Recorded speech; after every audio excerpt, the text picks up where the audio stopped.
이제 우리가 예수를 믿을 때 하는 이 주제로 38가지 예수를 믿을 때 우리에게 주어지는 게 무엇이 있는가 하는 것들을 우리가 꼽아보고 있는데, 지난주까지는 상당히 여러 내용들을 우리가 예수님과 관계에서, 하나님의 아들 예수님과 관계에서 우리가 예수 믿을 때 우리에게 주어지는 게 뭔가 하는 것들을 우리가 함께 공부를 했어요.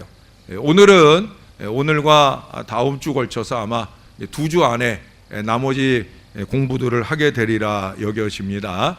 2주가 아니라 3주 정도 될 것 같아요. 3주 정도 될 것 같아요. 그래요. 아마 오늘 다음 주 그 다음 주는 계속 좀 짤막짤막하게 진행을 하도록 하겠습니다. 오늘 목사가 지가 피곤하니까 빨리 끝내는가 보다 그러지 마시고, 제가 뭐 준비는 다 했지만 또 제가 또 강단에 서면 하나님이 또 새 힘을 주시거든요. 제가 좀 전에 기도할 때도 느끼시지요? 저 목사는 참이다. 예, 그래서 제가 준비한 내용들 많지만 다음 주에 우리가 이어서 성령과 관계에서 또 죄와의 관계에서 2가지 주제를 연이어 할 거고요. 오늘은 성령님과 관계에서 예수를 믿을 때 주어지는 은혜가 있는데, 특별히 오늘은 그 가운데서 성령 하나님과 관계에서 어떤 은혜가 우리에게 주어지느냐 하는 거예요. 지금 우리가 구원론 가운데 이제 마지막 주제를 공부하고 있는 거예요. 그러다 보니까 아마 여러분들이 공부하면서도 느끼겠지만 그동안에 우리가 몇 달에 걸쳐서 공부했던 이 구원론에 관한 내용들을 아마 정리하는 느낌을 받으실 거예요. 결국 구원론이라는 건 다른 거 없거든요. 예수 믿고 구원받는다. 이 큰 진리의 틀 안에서 세부적으로 이제 공부를 해 나가는 거예요. 그래서 예수 믿으면 구원받는다. 예수 믿으면 천국 간다. 이게 가장 이제 기본 진리죠. 그걸 근간으로 해서 38가지의, 어떤 분은 100가지의 무수한 하늘의 은혜가 우리에게 임한다는 거예요. 하나님은 하나만 주시는 하나님이 아니에요. 예수 믿으면 구원받는다 해서 구원으로 끝장내는 게 아니라 그 구원의 모양도 다양하게 우리에게 접근하고 다가온다는 거예요. 그래서 오늘은 우리가 성령과 관계에서 전반부 3가지 오늘 공부하고, 다음 주 주제는 3가지인데 좀 짤막짤막하게 은사에 관계된 내용들만 좀 길게 하고, 나머지는 짤막하게 해서 그 다음 주 주제까지 해서 이어서 그 다음 주제까지 해서 공부를 하려고 합니다. 그러면 성령 하나님과 관계에서 예수 믿을 때 우리에게 주어지는 건 뭐냐? 이게 이제 27번째가 되는데, 거듭나게 된다 하는 거예요. 우리 구원론 초창기에 구원에 대한 얘기를 할 때 구원의 다른 표현으로 거듭난다라는 표현을 쓰기도 했었습니다. 예, 맞습니다. 우리 말씀을 한 군데 찾아보겠습니다. 거듭남 그러면 제일 많이 보게 된 말씀이 요한복음 3장이었어요. 우리 다시 한번 3장을 좀 상고해 보겠습니다. 예수님의 증거입니다. 예수님의 증거. 요한복음 3장 3절 말씀입니다. 3절 같이 한번 읽어보실래요? 여러분들이 한번 저를 도와주는 의미에서 한 목소리로 한번 읽어주세요. 시작.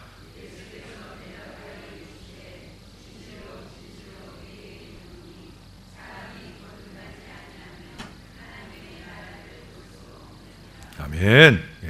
이제는 성경 읽는 게 아주 훌륭하셔요. 여기 보니까 사람이 거듭나지 아니하면 하나님 나라를 볼 수 없다. 하나님 나라를 갈 수 없다. 이 거듭남에 대한 얘기를 해요. 여기만 얘기하는 게 아니에요. 그 뒤에 7절의 말씀에도 가서 보면 내가 네게 거듭나야 하겠다 하는 말을 놀랍게 여기지 말라 그래요. 거듭나야 되는 거예요. 거듭나는 건 성령을 통해서 나는 거예요. 성령을 통해서 거듭나는 거예요. 그래서 성령과 관계에서라고 제한적으로 얘기한 게, 거듭남의 역사는 성령을 통해 이루어지는 거예요. 성령 없이는 믿음도 거듭남도 없어요. 고린도전서 12장 3절에 말씀했죠. 성령으로 아니하고는 누구든지 예수를 주라 할 수 없다고 그랬어요. 예수님을 나의 구주로 고백할 수 없다는 거예요. 예수님을 믿는다 고백할 수 없다는 거예요. 성령이 하시는 일이에요. 그러니까 이 거듭남의 역사도 성령의 사역이에요. 우리의 구원과 관계에서 성령의 주된 사역, 말씀의 사역과 함께 바로 이 성령의 거듭남의 사역은 우리의 구원에 있어서 아주 절대적인 사역이라고 말할 수 있어요. 5절에서는 좀 다른 표현을 썼죠. 예수께서 대답하시되 진실로 진실로 내게 이르노니 사람이 물과 성령으로 나지 아니하면 하나님의 나라에 들어갈 수 없느니라. 여러분 기억나시죠? 제가 이 말씀을 한 3번 정도 아마 풀어드렸을 거예요. 아까 3절이나 7절에서는 거듭난다라는 표현을 썼는데 여기 5절에서는 거듭난다 하지 않고 그냥 난다라는 표현을 썼어요. 왜? 2가지 남을 얘기하니까. 물로 나는 것 얘기하고 성령으로 나는 것 얘기하고. 우리 모든 인생들은 처음 부모의 태중에, 어머니의 태중에서 양수에서 아이가 출산을 하잖아요. 이 물로 나는 거예요. 물론 이제 혹자들은 이 물로 난다는 걸 이 세례 받는 걸로 얘기를 하기도 하는데 그거하고는 좀 다른 의미로 이해하는 게 더 좋습니다. 그게 이제 제가 말씀드린 대로 여기 있는 그대로 표현대로 하면 물과 성령으로 나지 아니하면 첫 번째 나는 것은 물로 나는 거예요. 그것은 바로 양수로부터 우리 육신이 태어나는 거예요. 그 다음 나는 건 뭐예요? 바로 성령으로 거듭나는 거예요. 저나 여러분은 예수를 믿으며 성령으로 거듭난 줄로 믿습니다. 그러면 이 거듭난다라고 하는 게 뭐냐? 그것은 철저히 다른 사람으로 새롭게 태어나는 걸 의미하는 거예요. 우리가 아기가 태어나도 탄생하잖아요. 새롭게 태어나는 거예요. 마찬가지예요, 여러분. 성령으로 거듭나는 것도 새롭게 태어나는 걸 의미해요. 오늘날 한국교회 목회자들도 그렇고 성도들도 그렇고 예수 믿기 전이나 예수 믿은 뒤가 별로 다르진 않아요. 그래서 사실은 이 거듭남의 문제가 좀 심각합니다. 예? 제가 전에도 거듭남에 대한 얘기를 할 때 미국에서는 대통령 선거할 때 대통령 선거에 나서는 후보들에게 여러 문항들을 주는데 그 문항 가운데 그런 문항이 있다고 그러죠. 당신은 거듭났습니까? born again 했느냐? 다시 낳느냐? 하는 이 질문을 한다는 거예요. 그게 뭐예요? 정말 예수를 제대로 믿고 있는 신앙이 맞느냐? 이걸 묻는다는 거예요. 그 질문에 대하여 다 예스하고 대통령이 됐는데 그 하는 모양을 보면 거듭난 사람 같지 않은 그런 모양을 보일 때가 많이 있지요. 저나 여러분들도 마찬가지. 우리가 목사가 되기 전에 거듭나야 되는 거고 성도로 교회의 직분을 크고 작은 직분을 감당하기 전에 우리가 거듭나서 세례도 주는 건데 근데 이 거듭남이라고 하는 것의 의미는 거듭나기 전, 예수 믿기 전과 예수 믿은 다음이 완전히 다른, 철저히 다른 그 변화의 역사를 근거로 하는데 안타깝게도 우리가 그렇게 잘 변하지 못하고 있다는 거예요. 성령의 역사를 통해 한 부분만이 아니라 전부 새롭게 변화되는 은혜를 말씀해 주고 있는 거예요. 제가 오늘 그림 하나를 좀 보여드릴게요. 잘 보이셔요? 이거 명화입니다. 여러분들을 로마로 이끌어 드리겠습니다. 로마에 가면 바티칸 시국이라고 하는 곳이 있는데 그 바티칸 안에 들어가면은 거기 성 베드로 성당이라고 하는 200년이나 걸쳐서 지어진 아주 크고 웅장한 성전이 있어요. 그 성전 안에 라파엘이라고 하는 그 당대에 아주 손에 꼽는 세 손가락에 꼽는 유명한 화가가 있는데 그 라파엘이 그린 그림이 바로 그림 중에 하나예요. 이것은 변화산상의 그리스도라는 제목의 그림입니다. 여러 가지로 불려요. 변화산상의 그리스도라고도 하고 변화산상의 광경이라고도 하고 그래요. 어떻든지 간에 이 그림은 둘로 나누어져요. 윗부분은 변화산상을 보여주고 아랫부분은 지금 세상을 보여주는 거예요. 윗부분에 나오는 우리 그 다음 걸 한번 보십시다. 자, 위에 것만 확대를 했어요. 자, 여기 보니까 위에 예수님 보이시죠? 그 양옆에 누가 있는 것 같아요? 저 오른쪽에 돌판 들고 있는 거 보이죠? 그 누굴 것 같아요? 모세예요. 이쪽에 누굴 것 같아요? 그러면 엘리야예요. 모세와 엘리야를 예수님이 만나는 장면. 그걸 지금 누가 보고 있어요? 3명의 제자, 예? 세 명의 이쪽에 두 사람도 있는데 이 두 사람은 왜 그려놨나 모르겠네. 예, 거기는 원래 베드로, 야고보, 요한 세 사람이 변화산상에 가잖아요. 그렇죠? 그 세 사람이 이 예수님의 변화하는 모습을 보고 있는 거예요. 이 그림은 실제 그림을 보면은요, 오늘 제가 보여준 전체 그림은 이 명암의 구분이 조금 약해요. 근데 실제 실물 그림을 보면은 윗부분의 그림은 이처럼 아주 밝고 환한 모습이에요. 예. 자, 그런데 그 다음 그림을 보여줄게요. 이게 아랫부분이에요. 아랫부분의 배경 그림은 어때요? 색깔이 어때요? 어두침침하죠? 지금 이거는 조금 밝게 이렇게 드러나고 있는데 실제 그림을 보면 위에 거는 아주 밝고 화려하고 아래 거는 아주 어둡고 침침해요.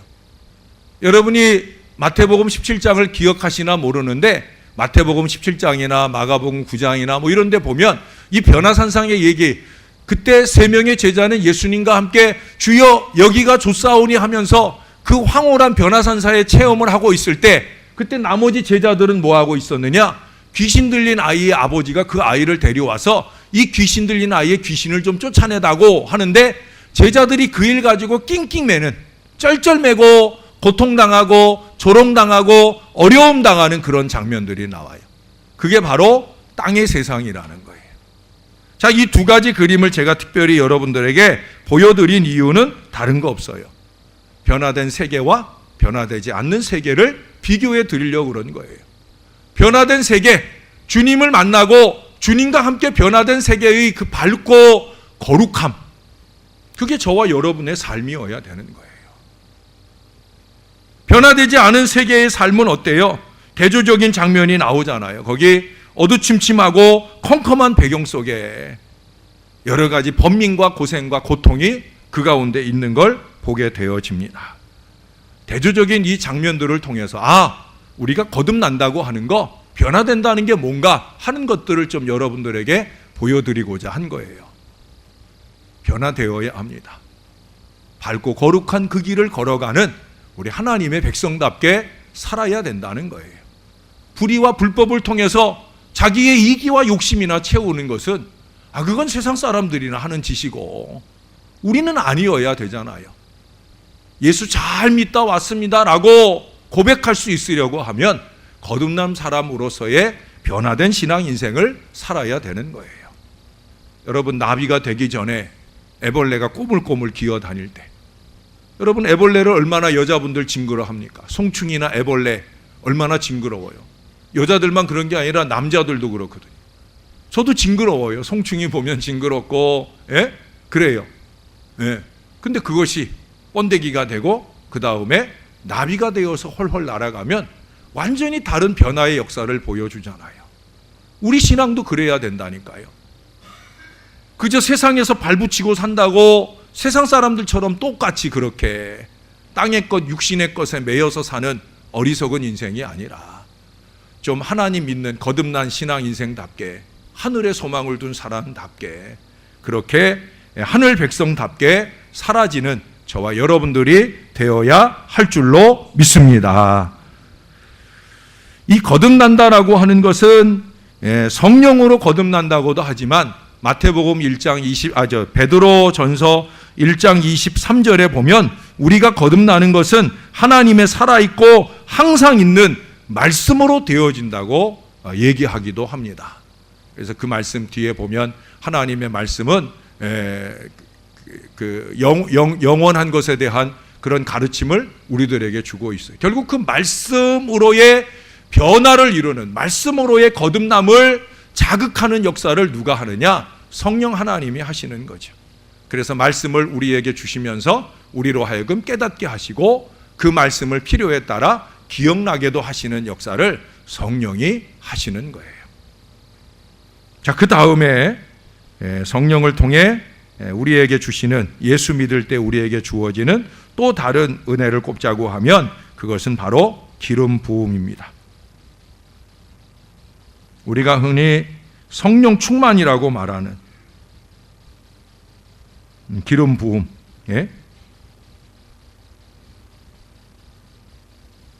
영어로 표현하면 anointing 또는 anointment라고 말할 수 있는 이 기름 부음, 성령의 터치가 있어야 된다는 거예요. 그냥 거듭난 그 순간의 감격이 꾸준히 유지되려면, 오늘도 제가 예담에 갔더니 참 많은 은혜를 받고 있어요. 이번에 59명, 우리 교회 교인만 아니라 거기 여러 교회 교인들이 모여서 은혜 받는데 59명의 교인들이 은혜를 받고 있어요. 목사님부터 시작해서 제가 아주 오래전에 알고 지내던 목사님도 오셨더라고요. 거긴 뭐 목사님이나 평신도나 다 똑같아요. 거기 와서 다 똑같이 은혜 받는 거예요. 근데 그 59명의 사람들이 정말 은혜를 충만히 받고 있어요. 이전에 경험해 보지 못한 놀라운 은혜를 받고 있어요. 그들 속에 성령이 터치하는 그 감이 충분히 느껴질 정도로 역사가 나타나고 있어요.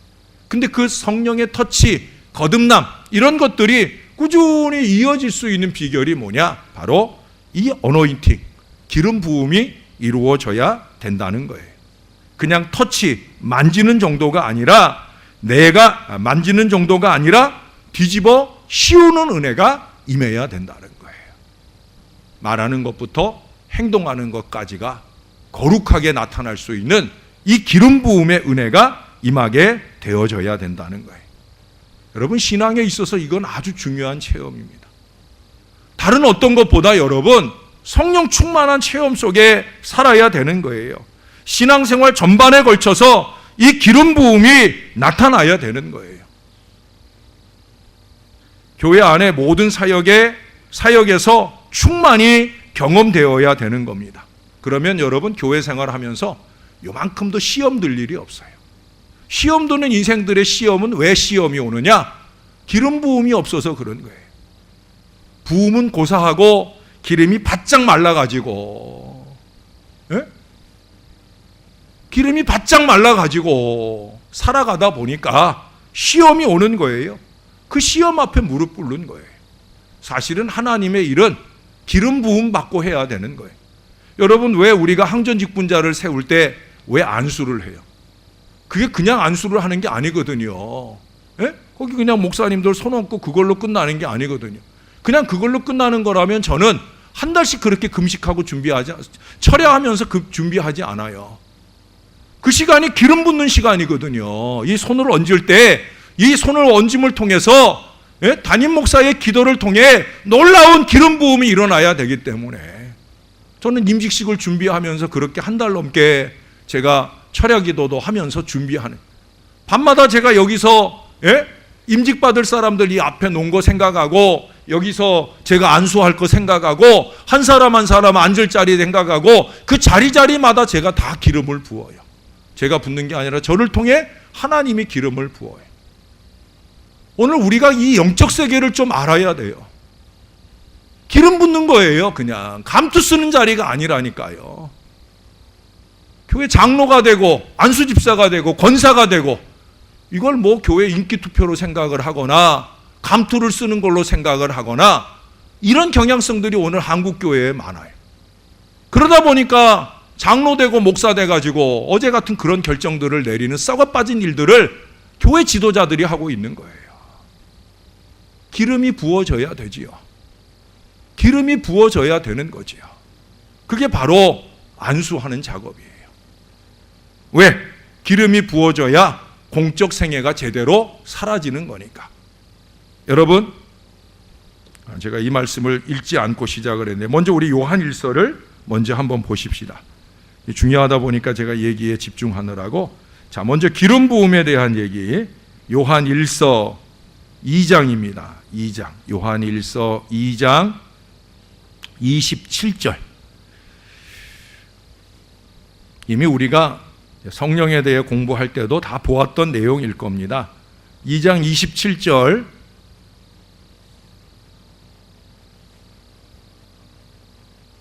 너희는 주께 받은 바 기름 부음이 너희 안에 거하나니 아무도 너희를 가르칠 필요가 없고 오직 그의 기름 부음이 모든 것을 너희에게 가르치며 또 참되고 거짓이 없으니 너희를 가르치신 그대로 주 안에 거하라.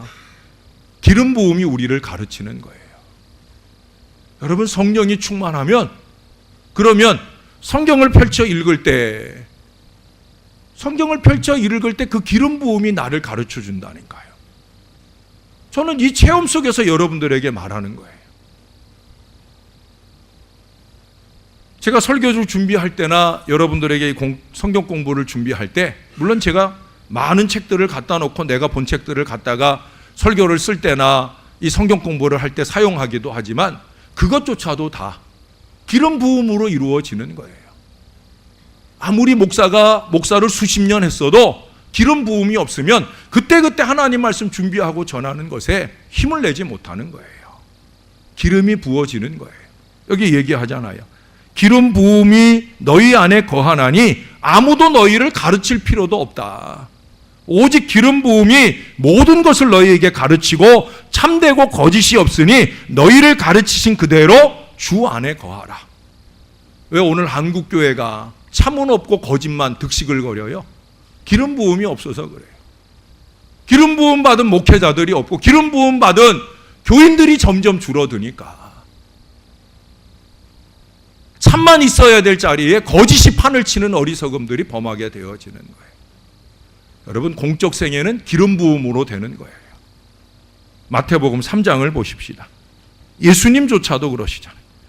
예수님조차도 마태복음 3장 16절 보지요.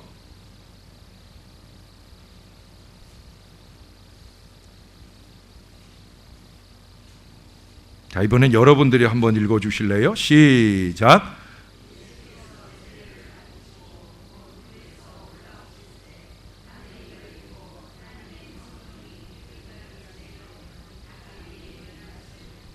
아멘. 예. 바로 이 기름 부음의 역사를 통해서 이제 주님이 공적 생애를 시작하잖아요. 기름 부음이 임하니까 그 다음 4장에 보면 시험이 왔는데 시험에 쓰러지셔요? 안 쓰러지셔요? 안 쓰러지셔요. 시험을 이기고 더 힘있는 공적 생애의 역사를 시작하는 거예요. 제가 아까 서두에 그랬잖아요. 왜 사람들이 시험을 받고 시험 속에 헤매는 인생이 되느냐? 기름이 말라서 그래요. 기름이 말라서. 기름이 있어야, 윤활유가 있어야 이게 잘 돌아가잖아요. 신앙이 활력 있게 돌아가는 비결은 다른 데 있지 않거든요. 우리가 하나님의 일을 좀 더 능력 있게 감당하는 비결은 다른 데 있지 않아요. 기름이 부어져야 되는 거예요. 어느 때든지 나를 필요로 하는 자리. 제가 이번에도 특세 기간이 있어서 사실 예담에 안 들어갈라 했는데 또 어젯밤에 전화가 왔어요. 목사님 좀 오셔서 도와주셔야 되겠습니다. 목사가 필요하다는데 목사가 가야지요. 아침에 서둘러 가서 제가 6시 올 때, 저녁 6시 올 때까지 제가 오늘 하루 종일 땀을 얼마나 많이 흘렸는지, 좀 부끄러운 얘기지만 제가 땀을 많이 흘려가지고 그래서 제가 집에 오면서 아내 보고 나 집에 가자마자 밥 안 먹고 목욕 먼저 해야 될 것 같다고. 그러고 열심히 왔는데 너무 덥게 오다가 이제 에어컨을 켜놓고 이렇게 차를 운전해서 왔잖아요. 끄트머리 오면서 저기 어디야, 저 신월 사거리인가 거기 지나면서 그동안 올 때까지는 안 막히고 잘 왔는데 거기서 여기까지 오는 동안에 20분 걸렸어요. 얼마나 막히든지. 또 그렇게 막히면 졸리거든요. 깜빡깜빡 졸아가면서 간신히 집에 왔어요. 힘들게 오니까 목욕하고 싶어요? 안 하고 싶어요? 안 하고 싶어요. 제가 지금 오늘 예배 끝나고 지나가실 때 멀찍이 떨어져서 지나가셔요. 아마 땀 냄새가 많이 날 거예요. 나 목욕할 힘이 없어. 나 그냥 밥 줘. 그래가지고 그냥 밥 먹고 그리고 잠깐 그러고도 뭐 잠깐 쉴 새도 없이 또 내려와가지고 또 주일 준비, 주보 준비나 또 이런 것도 마무리 또 하고 설교 원고 또 한 번 더 읽어보고. 제가 어제도 바빴거든요. 어제 이제 오후에 늦게 그 전화 받고 또 오늘 거기 가서 사역을 하려니까 오늘 해야 될 걸 어제 다 준비해야 되잖아요. 다 준비하고 그랬었는데, 근데 결국 이 예수님께서 공적인 생애를 이루어 가시는 데 있어서도 예수님도 기름 부음이 필요한 거예요. 목사가 필요로 하는 자리, 오늘도 제가 가서 하루 종일 해야 될 모든 사역 속에서 나를 기름 부음으로 쓰시는 것이 아니면 필요로 하는 그 자리에서 적절하게 준비되어 있지 않으면 잘 쓰여지기가 어려운 거죠. 예수님도 그러시잖아요. 여기 16절에 보면 아주 중요한 얘기를 해요. 하늘이 열리고. 할렐루야. 하늘이 열렸다는 건 뭐예요? 교통의 역사가 시작이 되었다는 거예요. 철저히 하나님의 뜻을 이루는 예수님의 사역이 시작이 되었다는 거예요. 하늘 뜻에 집중하는 공적인 생애가 되었다는 거예요. 여러분, 저와 여러분이 하나님의 일을 한다고 말을 하는데 하나님의 일을 정말 하는 게 맞는가? 우리가 정말 하나님의 일을 하는 게 맞는가? 하나님의 일을 한다는 건 뭐예요? 하늘이 열려 있어야 되지요. 거기서 기름 부음이 있어야 되고 거기서 보여주시는 하늘의 뜻을 따라서 살아가는 일들이 되어야 되지요. 어제도 총회 재판국에서 아마 기도하고 시작했을 거예요. 그런 기도들은 왜 하는지 몰라. 여러분, 절대 기도는 형식이 되면 안 됩니다. 기도는 뭐라고 그랬습니까? 내 뜻을 관철하는 게 기도가 아니라 하늘 뜻을 깨달아가는 게 기도라고 그랬어요. 그래서 하늘 문이 열려야 되는 거예요. 하늘 뜻을 깨닫고 그 뜻대로 행하는 공적인 생애가 되어야 되는 거예요. 그래서 예수님의 공생애를 앞두고 하늘 문이 열렸어요. 열리고 뭐가 이루어졌어요? 성령이 비둘기같이 내려 자기 위에 임하심을 보셨다. 할렐루야. 기름이 부어졌다는 거예요. 성령의 기름이 부어졌다는 거예요. 여러분, 오순절 다락방에도 성령의 기름 부음이 일어날 때 예수님의 공생애처럼 그들이 그 다락방 안에 숨어 지내던 모든 일들을 떨쳐버리고 전도와 선교의 위대한 역사에 크게 쓰임을 받잖아요. 기름이 부어져야 되는 거예요. 이번 주일 우리가 이 부흥 집회를 통해 신월 제1교회 위에 놀라운 성령의 기름이 부어지게 되기를 바랍니다. 기름이 부어져야 돼요.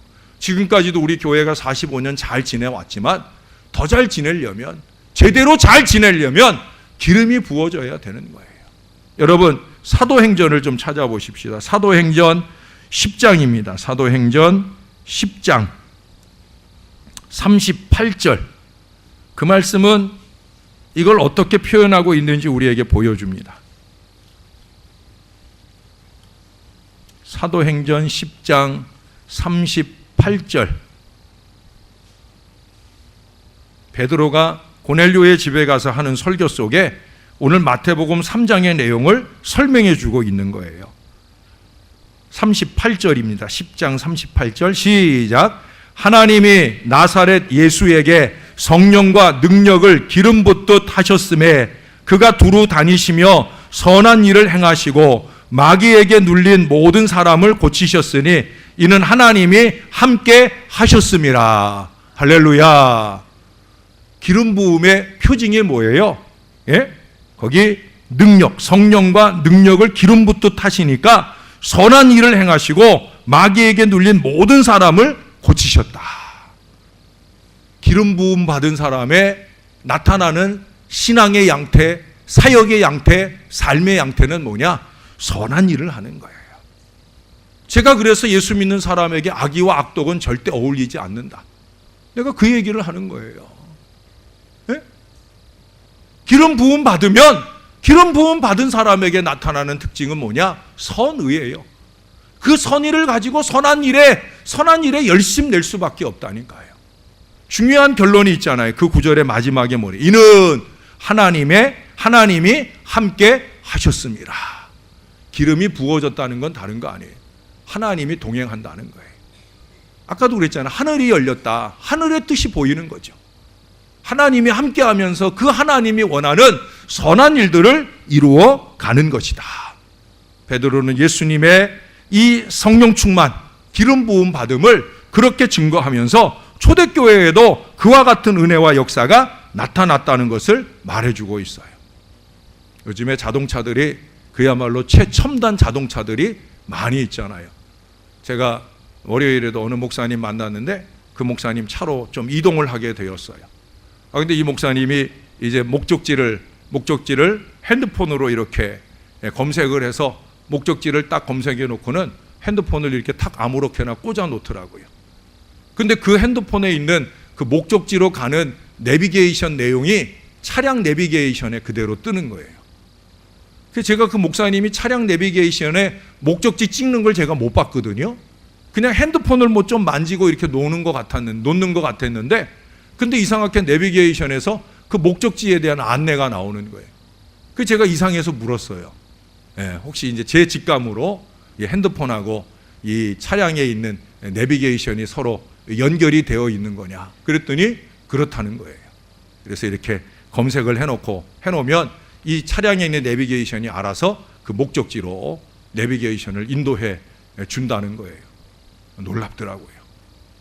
그러나 그렇게 최첨단 기능이 잘 갖추어져 있어도 시동을 걸어야 그 기능이 발휘를 할 거예요. 아무리 잘 달리는 동력이 좋은 자동차라도 시동이 걸려야 되죠. 시동이 안 걸리면 어떻게 움직여요? 시동이 안 걸리면 어떻게 움직여요? 밀어서 움직여야 되잖아요. 예? 낑낑대고 이 더운 날 땀 삐질삐질 흘리면서 밀어야 움직이잖아요. 시동이 걸려야 되는 거예요. 이 교회라고 하는 공동체도 마찬가지. 이 교회 안에 저는 능력이 부족하지만 아무리 능력 있는 목회자가 오고 또 이 교회 안에 아무리 대단한 재능과 능력을 가진 갖가지 인물들이 이 교회를 채우고 있다 할지라도 거기에 시동을 걸어주시는 하나님의 기름 부음이 없으면 아무 소용없는 거예요. 저나 여러분들의 개인의 힘이나 이성이나 의지나 선행 등으로 신앙생활을 하는 그것은 밀고 가는 자동차에 불과한 거예요. 여러분, 밀고 가는 자동차가 빨리 멀리 가겠습니까? 아니면 성령 하나님이 시동을 걸어준 이 교회의 이 자동차가 힘있게 멀리 가겠습니까? 그건 뻔한 대답 아니겠어요? 사람이 가진 능력으로서는 한계가 있는 거예요. 아무리 난리치고 애를 써봐도 한계가 있는 거예요. 이분이 기름을 부어주시고 이분이 시동을 걸어주실 때 우리 교회가 가진 능력은 요만큼이라도 우리 교회가 놀라운 역사와 능력을 나타나게 될 줄로 믿습니다. 기름이 부어져야 되는 겁니다. 여러분, 기름 부음이라고 하는 것은 하나님의 시동이 걸리는 거예요. 신령한 깨달음이 오고 하나님께 붙들려서 그 하나님이 주시는 능력 가운데 일을 해 나가는 거예요. 말씀 사역도 기름이 부어질 때 그 불의 혀같이 갈라지는 하나님의 말씀이 증거가 되고 성도들의 심령을 찌르고 변화시키는 놀라운 역사가 나타나게 되는 거예요. 찬양의 사역도 마찬가지예요. 저기 카자흐스탄에 가면은 거기 카자흐스탄 은혜교회가 있어요. 이 카자흐스탄 은혜교회는 한국인 선교사가 목회하는 교회예요. 주일날 수천 명이 모입니다. 주일날 수천 명이 모여서 예배하는데 거의 예배가 한 2시간 정도 해요. 수천 명이 모여 예배하는 자리다 보니까 여러분들처럼 편한 의자가 없어요. 그분들은 2시간 동안 2시간여 이상 그것도 성령이 인도하시는 대로 예배 시간이 움직이는 거예요. 2시간이 더 될 수도 있고 덜 될 수도 있고 그거는 성령 하나님 뜻대로예요. 그것도 그 시간 동안을 서서 예배하는 거예요. 근데 거의 많은 시간들을 찬양을 해요. 앞부분에도 찬양을 하고 중간에 메시지 잠깐 전하고 뒷부분에도 찬양을 하고 예배에 크게 다른 순서 없어요. 기도하겠습니다. 교독도 하고 이런 거 안 해요. 수천 명의 사람들이 모인다니까요. 그 찬양이 러시아어로 찬양이 불려진다고 그래요. 근데 거기에 모인 사람들은 다민족이에요. 카자흐스탄이라고 하는 나라 형태가 그렇다는 거예요. 선교사는 한국 사람이고 또 다양한 민족들이 다양한 언어를 쓰는 사람들이 같은 카자흐스탄 국민이라도 언어의 내용들이 다른 사람들이 모여서 러시아어로 된 찬양을 부르는데 놀라운 성령의 기름 부음이 있다는 거예요. 그 모든 사람들이 그 찬양 속에 은혜를 받고 그 찬양 속에 예배를 드리고 2시간 넘는 예배 속에서 정말 강력한 성령의 역사를 경험하고 간다는 거예요. 성령이 주도하시는 거예요. 성령이 함께 하시는 거예요. 저는 우리 교회가 이런 체험들이 좀 있으면 좋겠어요. 제가 여름에도 한가족 수련회를 가보려고 몇 년째 마음 먹다 올해는 아예 마음도 안 먹었는데, 제가 그런 시간을 가지려 하는 이유 가운데 하나가 그거예요. 우리가 좀 한자리에 가서 좀 마음을 열고 하늘 문을 열고 성령 하나님의 뜨거운 은혜 체험을 좀 누리며 가자, 그러고 싶어서 그런 마음의 소원들을 가져보기도 합니다. 어느 땐가는 기회를 주시겠죠. 기름 부어줘야 됩니다. 저에게만 아니라 여러분들 모두에게 성령의 거룩한 터치, 어노인팅의 역사, 기름 부음의 은혜가 충만히 나타나야 될 줄로 믿습니다.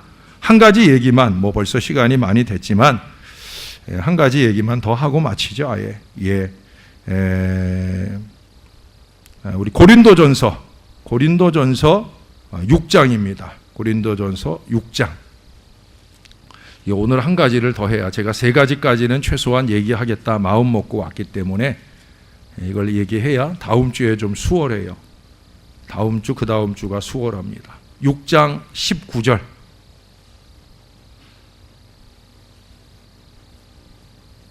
같이 한번 읽을게요. 중요한 말씀입니다. 시작.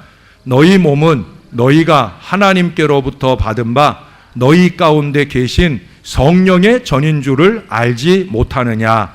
너희는 너희 자신의 것이 아니라 값으로 산 것이 되었으니 그런즉 너희 몸으로 하나님께 영광을 돌리라. 아멘. 자, 여기 이제 29번째 하는 얘기가 뭐냐면 성령의 전이 되는 거죠. 성령의 전이 되는 은혜를 우리에게 주셔요. 너희 몸은 하나님, 너희 가운데 계신 성령의 전인 줄을 알지 못하느냐. 그런데 여기 덧붙이는 말이 있잖아요. 이게 뭐예요? 너희는 너희 자신의 것이 아니다. 바울이 이 얘기를 왜 했겠어요? 하나님이 이 말씀을 왜 덧붙였겠어요? 여러분, 우리가 실패하는 가장 큰 이유는 뭐냐? 이것을 잊어버리기 때문에 그래요. 우리가 성령의 전이고, 우리가 거듭날 때, 기름 부어질 때 우리가 성령의 전이고 나는 내 것이 아니다 하는 사실을 알아야 되는데, 자기 것으로 여전히 살고 있기 때문에 우리가 실패하는 거예요. 사역에서 실패하는 이유도, 삶에서 실패하는 것은 더더욱더 왜 그러느냐? 아직도 내가 나의 것으로, 내가 나를 나의 것으로 살기 때문에 그래요. 그래서 원망이 나오고 불평이 나오고 좌절이 나오고 불안이나 열등감이 우리를 지배하는 거예요. 자기 극복이 좀 먼저 이루어져야 됩니다. 그래서 예수님도 그랬었거든요. 자기를 부인하고 나를 따라와야 된다. 자기를 부인하고 자기 십자가를 지고 나를 따라와야 된다. 자기 부인이 뭐예요? 바로 자기 극복이에요. 내가 나의 주인이 되는 게 아니라 성령의 전이다 라는 고백으로부터 나는 더 이상 나의 주인이 아니다 하는 고백으로 이어가는 삶의 역사를 말하게 되어지는 거예요. 성령께 붙들리면 불필요한 배타성이 사라지게 되어집니다. 성령의 전으로 살지 않으니까 자꾸 배타적이 되는 거예요. 나 중심으로 생각하고 내 관점에서 생각하고 여전히 이기와 욕심이 나를 지배하는 마음으로 상대를 대하다 보니까 자꾸 배타성이 나타나는 거예요. 여러분, 성령의 전으로서 목표가 뭐예요? 20절에 얘기하잖아요. 성령의 전인 우리는 우리의 몸으로 뭐 하라고요? 하나님께 영광을 돌리라. 할렐루야. 성령의 전인 사람은 이 목표에 집중해요. 하나님께 영광. 하나님께 영광. 우리 지난주 오후에도 들었잖아요. 나의 영광을 보아야 할 것이고, 하나님의 영광을 본 사람이 하나님의 영광을 보여주기 위해서 섬으로 세계로 나간다고 그랬잖아요.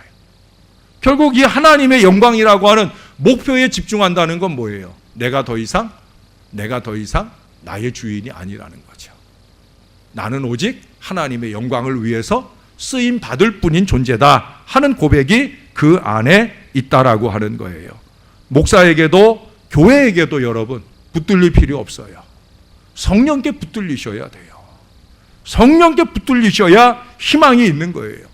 오늘날 한국교회에는 잘 훈련된 종교인은 많은데 성령의 전이 없어서 갈등과 반복하고 있다 하는 말씀들을 합니다. 왜 한국교회가 갈등과 반복을 반복하느냐? 왜 얼토당토한 그런 결의들을 총회라는 데서 해놓냐? 아니 제일 큰 기관인 총회에서 그런 결정을 해놓으면 도대체 총회는 누가 믿고 그 총회 안에 있는 교회들이 교회를 제대로 섬겨 나가겠느냐는 거예요. 저는 저런 식이면 정말 대한예수교 장로의 통합이라는 교단이 너무 부끄러울 수가 없어요. 예? 이게 제가 개척한 교회면 교회를 정말 탈퇴하고 교단을 탈퇴하고 독립교회를 하고 싶을 정도로 이건 정말 불합리하고 정말 부도덕한 일을 총회가 하는 거예요. 왜 그래요? 성령의 전인 줄을 알지 못해서 그런 거예요. 자그마한 교회도 그렇고 큰 교회도 그렇고, 아니 우리 자신이 성령의 전이다라는 사실을 깨닫지 못하기 때문에 그렇다라고 하는 거예요. 여러분, 성령은 뭐예요? 말 그대로 거룩한 영이에요. 성령의 전이라는 건 뭐예요? 순전함과 거룩함과 진실함이 있다는 거예요. 거짓과 술수, 이것은 이기에 근거하는 거죠. 내가 여전히 내 자신의 것일 때는 그 이기와 욕심에 근거하기 때문에 거짓과 술수를 부릴 수밖에 없어요. 금방 탄로날 거짓말을 한다니까요. 목사를 향해서, 교회를 향해서 요만큼 이익 보겠다고 거짓이 쉬워요. 그게 이 시대예요. 여러분, 저나 여러분들이 그런 어리석음 가운데 벗어날 수 있기를 위해서 우리가 기름 부음을 받아야 되고, 내가 성령의 전인 것을 깨달아야 되고, 더 이상 내가 나의 주인 노릇을 하려는 어리석음을 범하지 말아야 되는 거예요. 물고기는 물로 돌아가야 되듯 우리 신앙 인생들은 성령으로 돌아갈 때, 그럴 때 우리가 희망이 있는 거예요. 우리 신월제일교회가 교회 창립 45주년을 기념하면서 하나님께 대한 감사와 많은 응답의 잔치들을 하는데, 그 가운데 우리가 가장 사모해야 될 일, 그건 다름 아니라 하나님 우리 교회에 기름을 부어 주옵소서, 성령의 시동을 걸어 주옵소서, 우리가 성령으로 돌아가게 하옵소서. 그 믿음의 전, 성령의 전이 되어서 이후의 교회의 역사가 하나님이 더 기뻐하시는 아름다운 재단을 이룰 수 있게 되기를 예수님의 이름으로 간절히 축원합니다. 기도하겠습니다. 다 같이 한 마음 한 목소리로 하나님, 기름을 부어 주옵소서. 기름을 부어 주옵소서. 내가 거듭난 변화의 인생을 제대로 살아갈 수 있도록 나에게 기름을 부어 주옵소서. 창립 45주년을 맞는 우리 신월제일교회에 성령의 기름을 부어 주옵소서. 나나 우리 교회가 성령의 전이 되게 하셔서 세상적이고 육신적인 것은 다 떠나가고 이기적이고 욕심 많은 것은 다 떠나가고 오직 주의 영광에 집중하는 온 교회가 되게 해달라고 다 같이 한 목소리로 기도하겠습니다. 하나님 감사합니다. 오늘도 부족한 종을 세우시고 우리가 예수 믿을 때 우리에게 일어나는 성령의 놀라운 역사들을 함께 상고하게 해주시니 감사합니다. 우리에게 필요한 깨달음, 성령의 거듭남의 역사가 우리에게 일어났으니 이제는 우리가 변화된 새 인생을 제대로 살아갈 마음으로 결단하고 살게 하여 주옵소서. 그것은 우리의 의지로 되는 일 아닙니다. 우리의 마음먹음으로 되는 일도 아닙니다. 성령의 기름이 부어져야 될 줄로 믿습니다. 거룩한 터치가 한 번만 아니라 날마다 우리의 삶을 주장하시는 능력 있는 터치로 나타나게 도와주셔서 우리에게 성령으로 시동 거시는 기름 부음의 역사가 놀랍게 나타나게 도와주시옵소서. 특별히 금번주일 부흥성회를 통해 우리 신월제일교회 위에 성령을 기름 붓듯 놀랍게 부어 주옵소서. 함께한 모든 성도들 가슴속에 뜨거운 성령의 감동이 일어나는 놀라운 은혜가 체험되게 도와주시고, 이제 45년 또 다른 역사를 적어나갈 때 성령이 주도하고 이끌어 가시는 하늘 뜻을 따라가는 이 믿음의 재단을 이룰 수 있게 은혜를 베풀어 주옵소서. 우리 구주 예수님의 이름으로 기도합니다. 아멘.